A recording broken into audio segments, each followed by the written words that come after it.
नमस्कार। सरेराह सियासत में आज बात उनकी जिनके लिए राहें सियासत की बड़ी आसान दिखती ज़रूर हैं मगर ऐसी होती हुई प्रतीत नहीं होती हैं।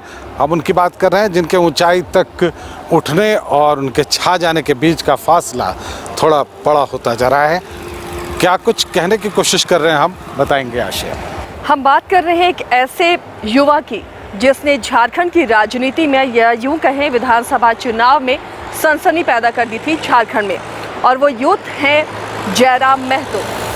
दरअसल लोकसभा और विधानसभा में जिस तरह से उनकी पार्टी जेएलकेएम परफॉर्म कर रही थी, ऐसा लगने लगा था कि एक पार्टी के रूप में वो शायद अधिक मजबूत बनकर उभरेगी। आमतौर पर यूनियन की जो पार्टियां होती हैं वो यहाँ पर रही हैं, आजसू उसका एक बड़ा उदाहरण है। और ये सभी उम्मीद कर रहे थे कि शायद कोई एक ऐसा दल भर कर सामने आ जाए जिसमें एक पैरेलल समानांतर सियासत की शुरुआत हो सके। हम जब समानांतर सियासत की बात करते हैं तो क्या कहने की कोशिश करते हैं वो बाद में। पहले आप ये बताएं कि जो आम लोगों की आकांक्षा थी, जो आम लोगों की उम्मीदें थी, वो क्या थी जेएलकेएम को लेकर?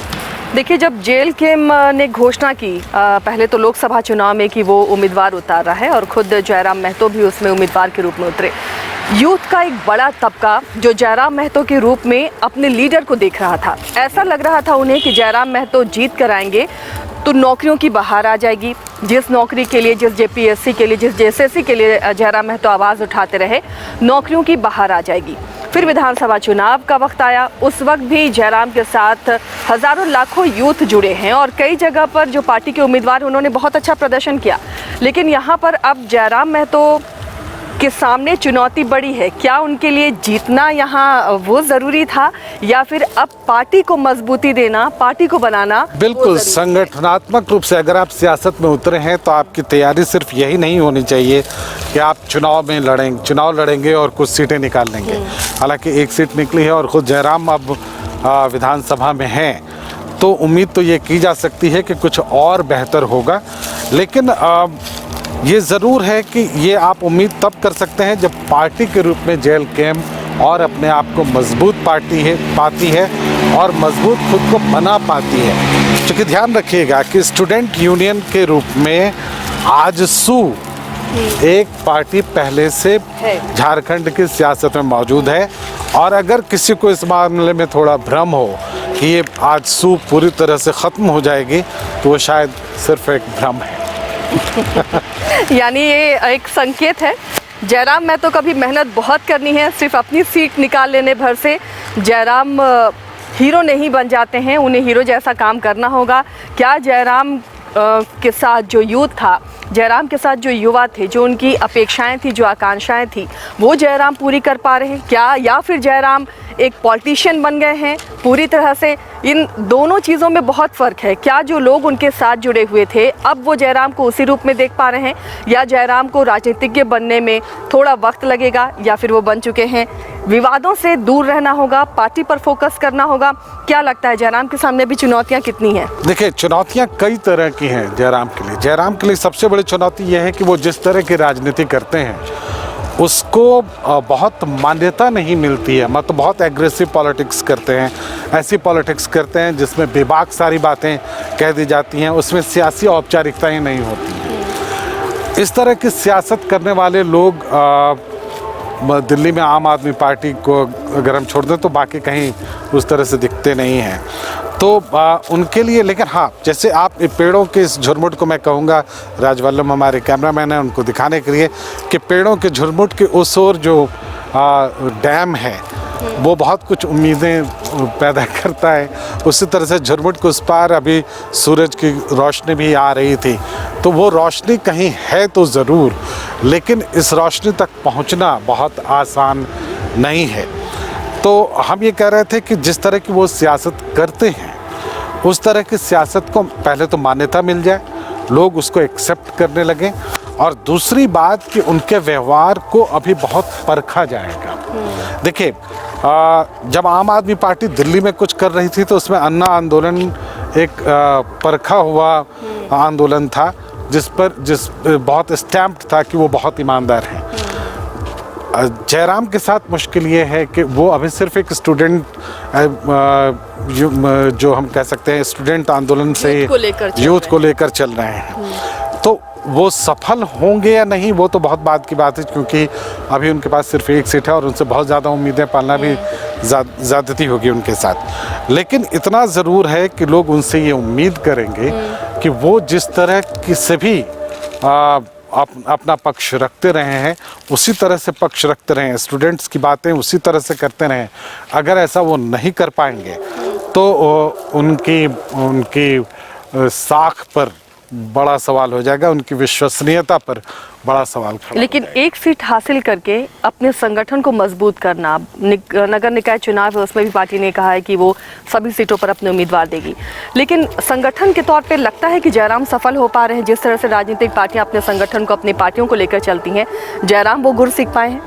देखिए, ये तो सही है कि सियासत चलाने का अपना एक पैटर्न होता है।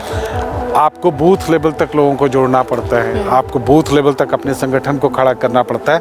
तो जब तक वो सारा कुछ खड़ा नहीं होता है, जब तक आप पूरे सिस्टम को फॉलो नहीं करते हैं और उस तरह से चीज़ें खड़ी नहीं कर लेते हैं, तो चुनावी राजनीति में आपके सफल होने की गुंजाइश थोड़ी कम हो जाती है।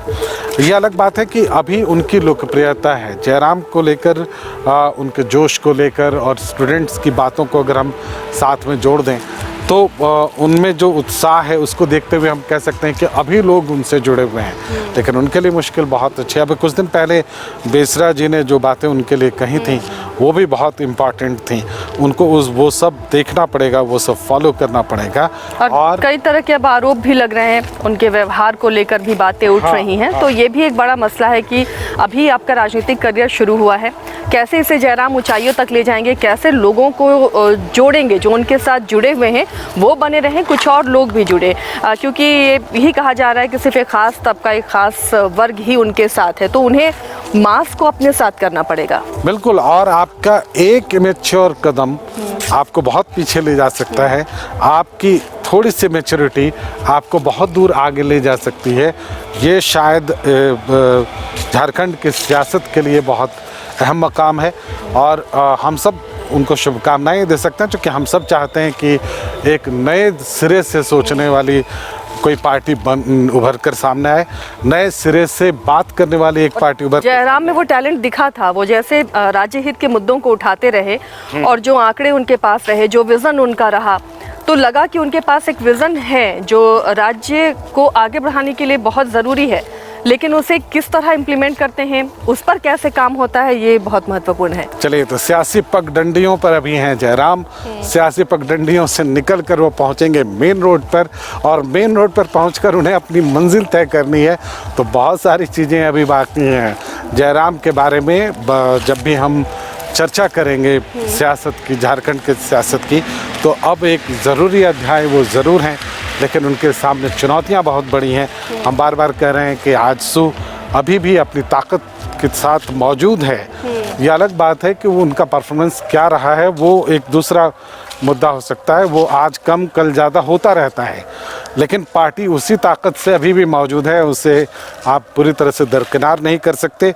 और हम उम्मीद करते हैं कि जब जयराम आएंगे तो उनको और दूसरे दलों के भी वोटर्स को अपने साथ में लेना होगा और दूसरे तरह के समर्थकों को भी अपने साथ लेना होगा, ताकि वो बहुत लंबे सफ़र पर निकल सकें। चलिए, तो सरेराह सियासत में हम यहीं पर रुकते हैं और जयराम को भी शुभकामनाएं। राज्य को ऐसे नेता और ऐसे लीडर की ज़रूरत है, लेकिन सही दिशा में चले वो और अपने पार्टी संगठन को भी मजबूत करने पर ध्यान दे, फोकस दे। तो फिलहाल सरेराह सियासत में आज इतना ही। अगले किसी राह पर हम फिर मिलेंगे। जी, हमारा मेन रोड आ चुका है। बिल्कुल।